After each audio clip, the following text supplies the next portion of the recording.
पे महाराज ऊंट बड़ा प्रसन्न होता है। जो व्यक्ति अभिमानी होता है ऊंट बड़ा प्रसन्न होता है। क्यों? क्योंकि ऊंट की भी बड़ी गर्दन लंबी होती है। ऊंट भी कभी किसी को प्रणाम नहीं करता है, सदैव मुंह तान करके चलता है। तो हमें भी अगर थोड़ी सी पद प्रतिष्ठा सम्मान मिल जाता है, कोई बढ़िया सी नौकरी मिल जाती है, धन संपत्ति आ जाता है, तो हम भी सीना तान करके चलते हैं। अपने से बड़ों को प्रणाम करने में लाज लगने लगती है। तो ऐसे लोगों को देख करके ऊंट बड़ा प्रसन्न होता है कि वाह, बिल्कुल हमारी खानदान के हैं। हम भी किसी को नहीं प्रणाम करते, ये भी नहीं करते। हम भी मुंह उठा के चलते हैं, ये भी मुंह उठा के चलते हैं। और जो मानव लड़ाई झगड़ा करते हैं उन पे कुत्ता बड़ा प्रसन्न होता है। भैया सही कह रहे हैं हम? बताइए, कुत्ता का काम क्या है? छोटी छोटी बात में लड़ाई झगड़ा करना, भाव भाव करके भूंकना सब पे, चाहे वो दोषी हो चाहे वो निर्दोष हो, सब पे छोटी छोटी बात में कुत्ते आपस में लड़ाई करते हैं। और जब वो कुत्ते मानव में वही संबंध देखते हैं कि मानव भी छोटी छोटी बात में लड़ाई कर रहे हैं, झगड़ा कर रहे हैं, तो कुत्ता देख करके बड़ा प्रसन्न होता है कि वाह, अपने ही परिवार के हैं ये भी। हम भी लड़ाई झगड़ा करते हैं और ये भी लड़ाई झगड़ा करते हैं। और जो व्यक्ति खाने में, भोजन में कोई किसी प्रकार से विचार नहीं करता है, उसको देख करके सूअर बड़ा प्रसन्न होता है। अगर हम गलत कह रहे हो तो खड़े होकर टोक दीजिएगा भैया। सूअर बड़ा प्रसन्न होता है क्योंकि सूअर का सिर्फ एक लक्ष्य होता है। सूअर मतलब समझ रहे हैं ना? वराह, जो गांवों में पाया जाता है। सूअर का सिर्फ एक लक्ष्य होता है, क्या? खाना है। उसमें कोई विचार नहीं, कैसा भी हो, कुछ भी हो, कहीं से भी हो, कैसा भी हो, अन्न खा जाओ, गटक जाओ। तो सूअर का खाने पीने में कोई विचार नहीं। तो आजकल के मानवों का कौन सा विचार है? महाराज खड़े होकर के ही भोजन प्रारंभ कर देते हैं। होटलों में महाराज चप्पल पहन करके, चरण पादुका पहन करके भोजन स्टार्ट कर देते हैं।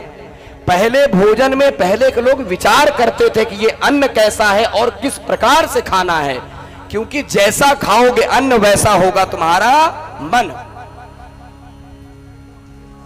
तो जो व्यक्ति अपने जीवन में खाने पीने में विचार नहीं रखता है, उनको देख करके सूअर बड़ा प्रसन्न होता है कि वाह, जो लक्ष्य हमारा है वही लक्ष्य इनका भी है। हमारा भी खाने पीने में कोई विचार नहीं है और इनका भी कोई खाने पीने भी विचार नहीं है। तो सूअर देख करके बड़ा प्रसन्न होता है कि बिल्कुल अपने ही खानदान के हैं महाराज। इसलिए भैया भोजन में विचार करके भोजन करिए। चरण पादुका उतार करके, हाथ धुल करके और बढ़िया सुंदर तरीके से बैठ करके तब उस भोजन को किया जाए। इसलिए भैया सूअर की तरह भोजन नहीं, मानवों की तरह भोजन करना चाहिए।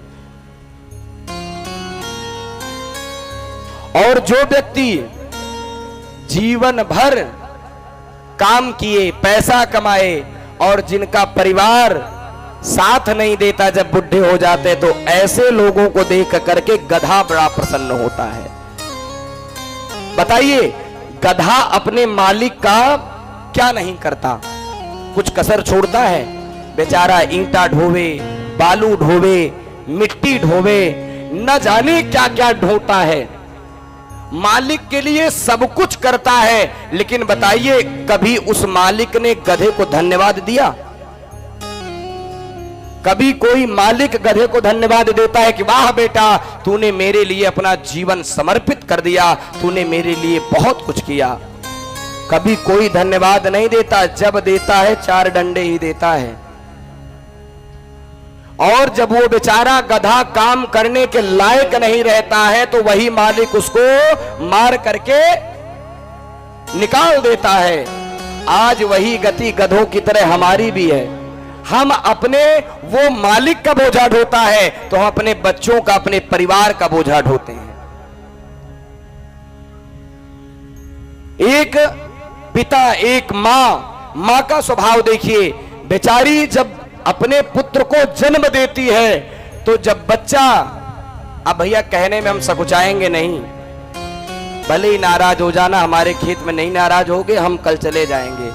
जब यहां तक कि शिशु शुशु कर देता है, जब वो बिस्तर को, बेड को गीला कर देता है, तो वो माँ बेचारी उस बच्चे को अपनी जगह पे सुलाती है और स्वयं गीले में सो जाती है।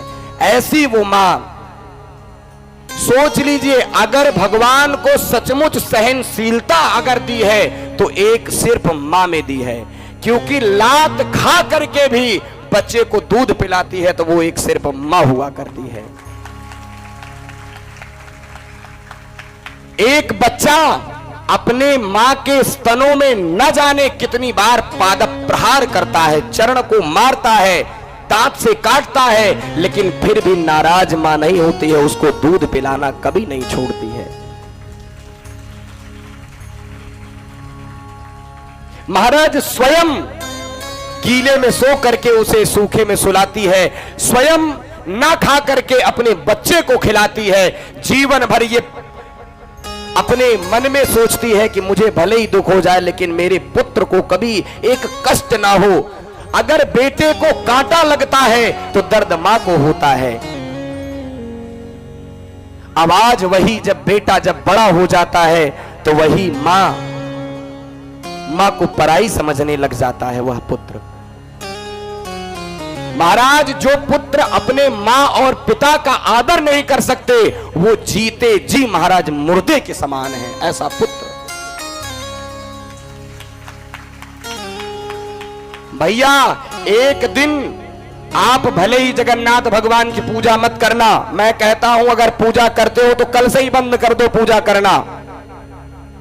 पूजा बल्कि मत करना, लेकिन भगवान में जो माता पिता रूपी भगवान ने तुम्हारे घर में दिया है, वो माता पिता का सम्मान करना, उसी से भगवान प्रसन्न हो जाएंगे, उसी से जगन्नाथ भगवान प्रसन्न हो जाएंगे। तुम अपने घर के माता पिता को प्रसन्न नहीं कर सकते और यहां पे आते हो जगन्नाथ भगवान को प्रसन्न करने, वो क्या भगवान कभी प्रसन्न होगा तुमसे? आज इतना बड़ा दुर्भाग्य है हमारे जीवन का कि आजकल के बच्चे महाराज 20 साल के 18 साल के होते हैं तो बिना माता पिता से कोई संबंध जोड़े, कोई बिना बात किए वह शादी कर लेता है, और एक पुत्री एक लड़के के साथ चली जाती है और एक लड़का एक लड़की के साथ चली जाती है। महाराज, ये दुर्भाग्य है हमारा और आपका। सोचिए, जिस मां ने 20 साल तुम्हें पाल करके पोस करके बड़ा किया, वो मां का प्रेम कुछ नहीं हुआ, और 4 दिन की वो लौंडिया, वो 4 दिन की लड़की का प्यार ज्यादा हो गया। वो मां और पिता का वो तुम पूरी पीढ़ी के दाग धब्बे लगा करके तुम एक लड़की के साथ जा रहे हो। इसलिए प्यारे, जीवन में याद रखिए, हर एक कार्य बिना मां से ही प्रारंभ करिए और मां पे ही समाप्त करिए। जो व्यक्ति को लगता है कि मां क्या होती है, मैं कहता हूं जिसको मां बनने का अवसर या फिर उसको लगता है कि मां क्या होती है, तो मैं कहता हूं बस 1 घंटे 10 किलो का एक पत्थर उठा करके अपने पेट में बांध लेना, और तुम 10 घंटे रह लोगे तो मैं तुम्हें जान लूंगा कि तुम कितने बड़े 30 मार खा हो। बताइए, 10 किलो का पत्थर कोई बांध करके रख सकता है क्या? कोई नहीं रह सकता। लेकिन मां 1 नहीं 2 नहीं 3 महीने नहीं 9 महीने तक अपने गर्भ में बच्चे को धारण करती है।